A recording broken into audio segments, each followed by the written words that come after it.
Magandang araw, kapamilya!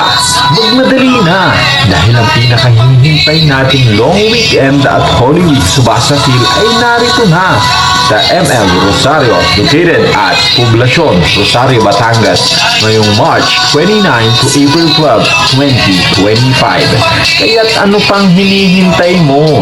Sugod na sa pinakamalapit na sanglaan ng bayan, ang M. Luvillier. See you there, kapamilya! This portion is brought to you by M. Luvillier, ang tulay ng pamilyang Pilipino. Magandang araw, kapamilya!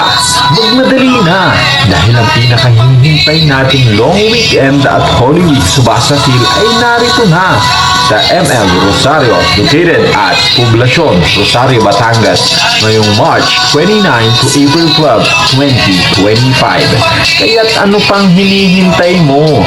Sugod na sa pinakamalapit na sanglaan ng bayan, ang M. Luvillier. See you there, kapamilya! This portion is brought to you by M. Luvillier, ang tulay ng pamilyang Pilipino.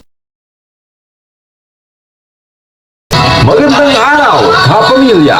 Magmadali na dahil ang pinakahihintay nating long weekend at Holy Week Subasasil ay narito na sa ML Rosario located at Poblacion, Rosario, Batangas ngayong March 29 to April 12, 2025. Kaya't ano pang hinihintay mo? Sugod na sa pinakamalapit na sanglaan ng bayan, ang M. Luvillier. See you there, kapamilya! This portion is brought to you by M. Luvillier, ang tulay ng pamilyang Pilipino. Magandang araw, kapamilya!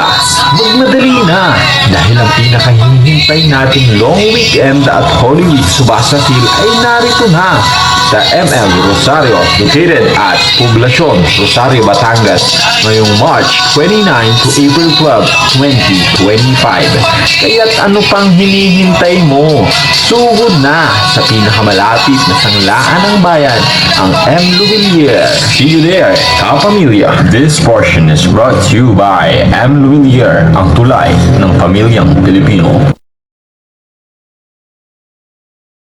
Magandang araw, kapamilya! Magmadali na dahil ang pinakahihintay nating long weekend at Holy Week Subasasil ay narito na sa ML Rosario located at Poblacion, Rosario, Batangas ngayong March 29 to April 12, 2025. Kaya't ano pang hinihintay mo? Sugod na sa pinakamalapit na sanglaan ng bayan, ang M. Luvillier. See you there, kapamilya! This portion is brought to you by M. Luvillier, ang tulay ng pamilyang Pilipino.